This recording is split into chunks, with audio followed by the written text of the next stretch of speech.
নির্বাচনকে যারা বিলম্বিত করতে চায় তারা নিশ্চয়ই গণতন্ত্রের পক্ষের শক্তি নয়। কয়েকজন ব্যক্তি বা কয়েকজন ব্যক্তি গোষ্ঠী তারা একটা ভুল প্রচারণা, মিথ্যা প্রচারণা সমানে করে যাবেন, আর সেটাতে তারা মনে করবেন যে জনগণ খুব সাড়া দিচ্ছে। জনগণ সাড়া দিচ্ছে না, এটাতে লাভ হবে না।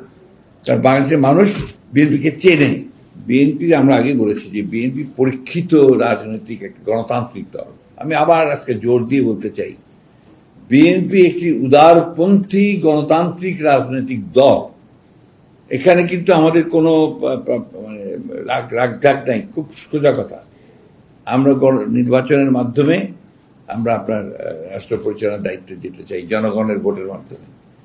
আমরা কোনো বিপ্লবের মাধ্যমে বা অন্য কোনো কিছুর মাধ্যমে, এটার মাধ্যমে আমরা রাষ্ট্র ক্ষমতায় যেতে চাই না। এটা হচ্ছে 1 নম্বর। 2 নম্বর হচ্ছে যে আমাদের উদ্দেশ্য নিয়ে কারো কোনো সন্দেহ থাকার প্রশ্নই উঠতে পারে না, যেটা আমরা বলি। আমরা 15 বছর ধরে লড়াই করছি, সংগ্রাম করছি একটা মাত্র, যে আমরা গণতন্ত্রে ফিরে যেতে চাই। গণতন্ত্র নিয়ে গেছে হাসিনা, ফ্যাসিস্ট সরকার, আমরা সেই জায়গায় ফিরে যেতে চাই।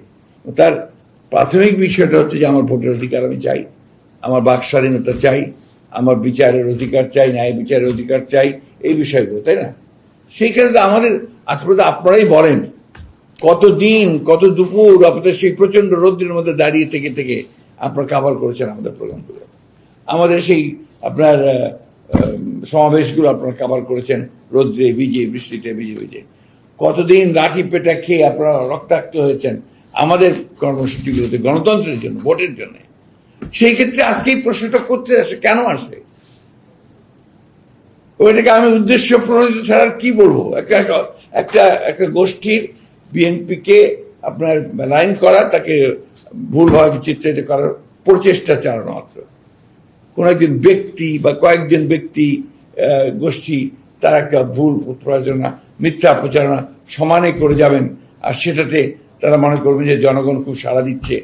জনগণ সাড়া দিচ্ছে না। আর জনগণ কিন্তু বলতে কিন্তু আপনার কয়েকটি গুটিকত শহরের লোক নয়, জনগণ বলতে কিন্তু সারা বাংলাদেশ।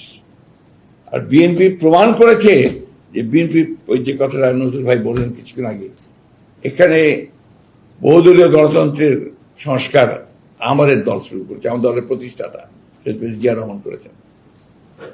বাক স্বাধীনতা, সংবাদপত্রের স্বাধীনতা, সংগঠন করবার স্বাধীনতা, সংসদীয় গণতন্ত্র, এমনকি তত্ত্বাবধায়ক সরকার মেনে নিয়ে তত্ত্বাবধায়ক সরকারের অধীনে 3টা নির্বাচনের ব্যবস্থা, সবকিছুই বিএনপির উদ্যোগ নেতৃত্বেই হয়েছে। অর্থনীতি এবং মুক্তবাজার অর্থনীতি, আপনার অর্থনীতিতে প্রাইভেট সেক্টরকে নিয়ে আসা, এবং তাতে মানে আপনার রাইজিং বাংলাদেশ, ইমার্জিং টাইগার, এই সমস্ত আপনার বিশেষণে বিভূষিত হয়েছে বাংলাদেশ, তাই না? সব কিছু কিন্তু সংস্কারের মাধ্যমে। এই যে আপনার ভ্যাট, এটা নিয়ে কত আপনার শুনতে হয়েছে আমাদেরকে ওই সময় কথা, সেটা আজকে তার রেজাল্ট সবাই পাচ্ছে, তাই না? তো এই জিনিসগুলো ভুল করে মানুষকে ব্যাখ্যা করে দিয়ে বিএনপি সম্পর্কে একটা ভুল ব্যাখ্যা দেওয়া, তার সম্পর্কে আপনার বিরূপ মনোভাব সৃষ্টি করার চেষ্টা, এটাতে লাভ হবে না। কারণ বাংলাদেশের মানুষ বিএনপিকে চেনে, বাংলাদেশের মানুষ বিএনপির সঙ্গে থেকেছে। যা কিছু ভালো অর্জন বিএনপি সেখানেই থেকেছে এবং নেতৃত্ব দিয়েছে। সে কথা আমি এই মুহূর্তে বলবো না। তবে আপনার নির্বাচনকে যারা বিলম্বিত করতে চায় তারা নিশ্চয়ই গণতন্ত্রের পক্ষের শক্তি নয়, তারা নিশ্চয়ই জুলাই আগস্টের বিপ্লবের পক্ষের শক্তি নয়।